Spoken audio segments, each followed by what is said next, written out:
What's up, everybody? It's Jason Cruz here once again with another episode of the Legal Submission. And in this episode, we talk about another boxing lawsuit. This time, promoter Lou DiBella is filing a lawsuit against his own fighter, O'Shaquie Foster, for breach of his promotional contract.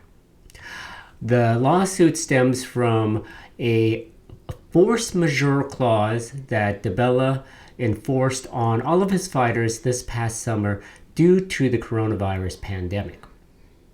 The lawsuit was filed the last week of March in the U.S. District Court of the Southern District of New York, and it claims that the 135-pound prospect out of Houston, Texas, Foster, breached his contract due to the fact that he believed that the force majeure clause was not correctly exercised by DiBella.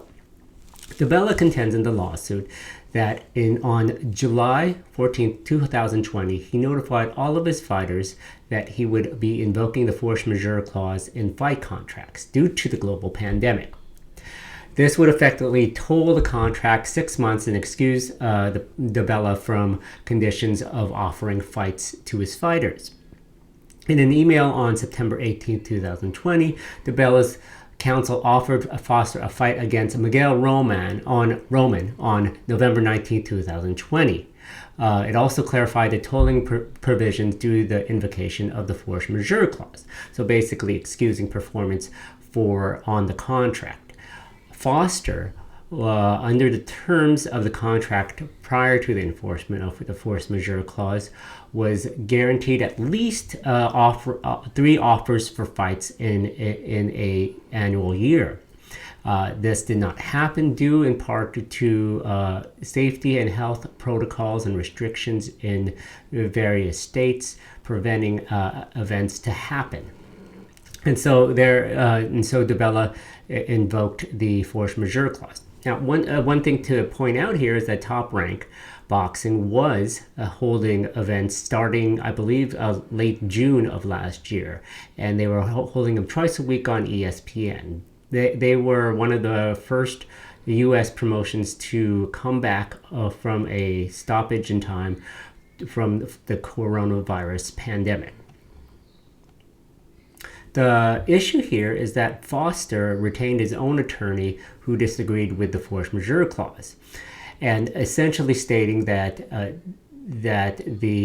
they were bound by the promotional rights agreement, DiBella, and Foster was believed that the force majeure clause, as a rule, cannot be used to extend or avoid performance relating to personal services contracts.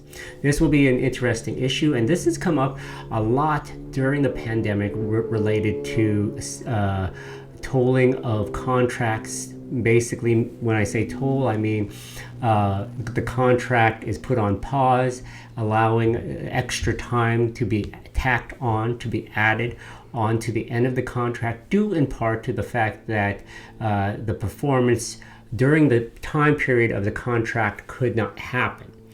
Now, there are in contract law, there are a lot of reasons for excuse of performance.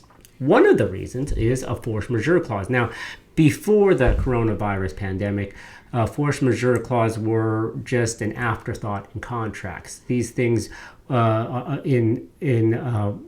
in law school, the usual example of a force majeure would be a tornado or a hurricane or an earthquake or natural disasters, which would excuse performance of a contract. Because say you have a store and they expect the delivery of milk to fill their shelves every week per the terms of a contract with whatever distributor or retailer or milk guy there might be. Now, of course, if there is a tornado and it destroys the milk, the dairy farm or the milk distributing center, that milk company cannot deliver milk to the store, and they would say, hey, force majeure, we don't have milk because we don't have cows, we don't have our trucks, we don't have our distribution center because it got destroyed by a tornado.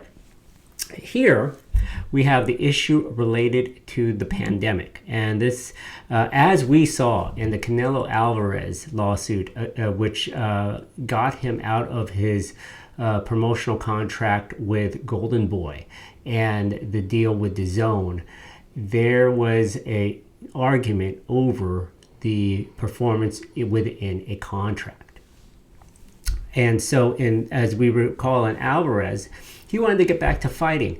And the problem was that DAZN did not have venues or events to provide Alvarez with that. And similarly, Golden Boy, as his promoter, couldn't get him fights at that time. And as we saw with the lawsuits in that past September, it was looking like a tumultuous legal battle, but in fact, we saw Golden Boy and DAZN back down, and here we are several months later, and Canelo is back on DAZN. But that's another issue for another time. As far as the threat made by Foster's attorney, he said that he did not think DiBella Entertainment would want to challenge this publicly, as it would the anticipated defeat of DiBella would result in the wholesale departure of the remaining stable of fighters under DiBella. Now, obviously, this is a lot of saber rattling on the part of the Foster's attorney, and it seems like something that is a little ridiculous. But again, if it's found out that that Foster prevails, then we might see some fighters question it. So this is where we are in the lawsuit. There is yet to be an answer on the part of Foster and his attorney. We should expect that later on this month. But here's a episode in which a promoter has exercised his contractual strength in enforcing the contract against his own fighter. We don't see that often here, and it will be interesting to see how the court rules on this. The Southern District of New York is a pretty powerful jurisdiction, and if this lawsuit continues on in that jurisdiction and it makes a decision, it will be looked upon as very influential across the nation. I don't know. I don't think that it will go that much farther than initial pleadings and then maybe a motion to dismiss, which probably won't happen. But subsequently, there will be some sort of settlement because as far as Foster goes, he's an independent contractor and he needs to fight. So we will see that. See this coming to a head, I believe, sometime this summer. So that's the explanation. Now, we'll be talking about this more as litigation starts to drum up. But once again, Jason Cruz, The Legal Submission. Have a good one, guys.